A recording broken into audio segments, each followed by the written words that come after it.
Most RVs weren't designed or constructed for long-term living. Yeah, let's face it, most folks use their RVs on the weekends or maybe for a few extended vacations per year. So no matter if you're one of those weekend warriors or if you live in your RV full-time, we thought you might benefit from some of the changes that we made to our Bigfoot travel trailer over the last several years. In the upcoming videos, we'll cover things we did to make the RV more livable, items that needed improvements, ways to improve organization, making the RV more robust, making the RV smart, and solutions to some of the problems we encountered. If you're here for the travel videos though, don't worry, we're not going to release all the camper improvement videos back to back. Yeah, there will still be plenty of travel content coming your way in between.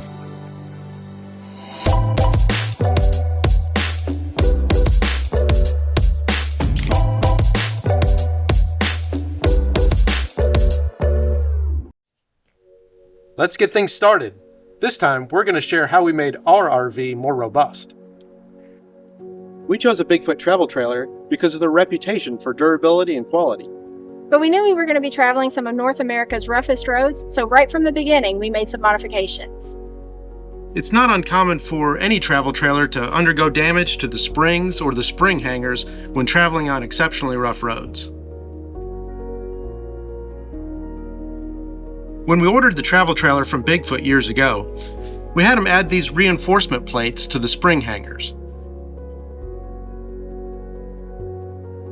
Typical spring hangers look like this, with legs that can bend or twist under extreme conditions. So for a small extra fee, Bigfoot added these reinforcement plates to one side of each of the hangers. They're welded vertically down both sides of the reinforcement plates.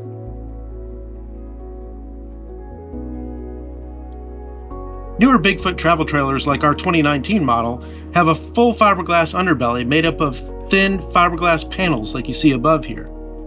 The panels are screwed around the outside edge and have sealant at all the seams. We were concerned about traveling on rough roads with the thin panels drooping and reducing the axle clearance. We spoke with Bigfoot, and while they said some droop under there is perfectly normal, we decided to take a few extra steps. So we came up with an idea of adding some crossbars here that we made to help support the belly over top of the axle region. We designed two different crossbars to help hold the belly up. One here that's in front of the front axle, and a second one with slightly different design that's mounted just ahead of the rear axle. We took some measurements, drew up some simple sketches, and worked with a metal fabrication shop to cut and weld the parts. Then we took the finished cross braces and had them powder coated by a local powder coating shop so they matched the rest of the trailer frame. The cross braces are bolted to the spring hanger reinforcement plates, so this adds support to the spring hangers too.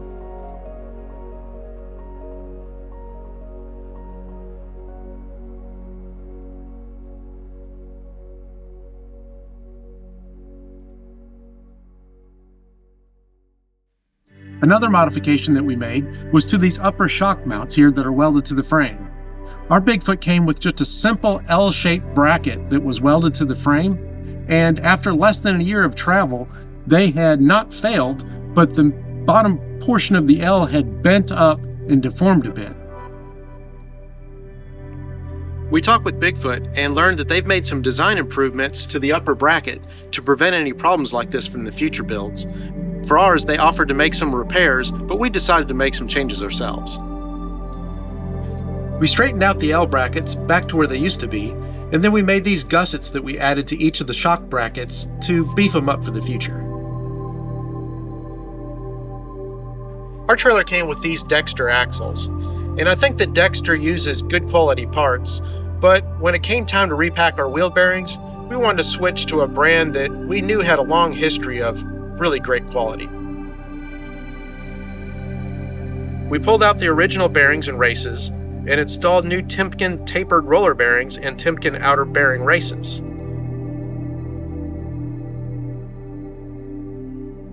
Timken produces bearings that are tough to beat in terms of reliability and durability. There are so many things to think about and consider when you're towing, we really didn't want to add tire pressure to that list. So we decided to equip our trailer with an EEZTire tire pressure monitoring system, and so far it's worked out pretty well for us. The only challenge we had was with the valve stems. Bigfoots come with rubber valve stems, and they don't work too well with these heavy tire pressure monitoring sensors. But when you put the sensor on the rubber valve stem and the wheel spins, the centrifugal force tends to push the sensor all the way up against the wheel. And with a bunch of repeated cycles of that valve stem flexing over time, it's going to crack and you're going to have a problem. So we installed these stainless steel valve stems. They're very rigid, and there's no longer any concerns about flex.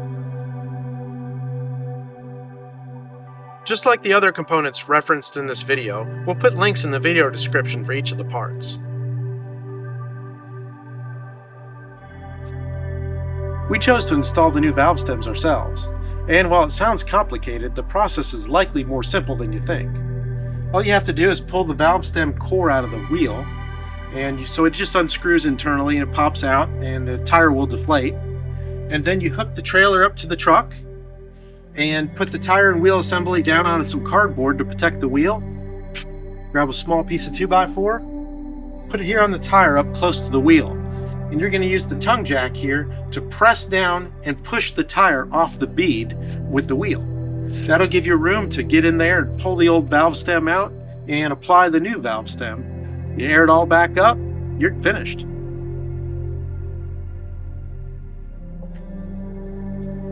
And finally, we had some concerns with the door of our Bigfoot travel trailer. You can see that in the open position, there's a gas spring that holds it open, but even in the slightest amount of wind, it would really rock back and forth. We were concerned that it was going to damage the gas spring, or that it was going to hyperextend the hinges and bend them. So we came up with a pretty simple solution. We have this prop rod that we put back here. It has a pin here on one side that fits into the awning bracket. And then the other side has a clamping mechanism with some rubber that protects the paint of the door. We install it like this.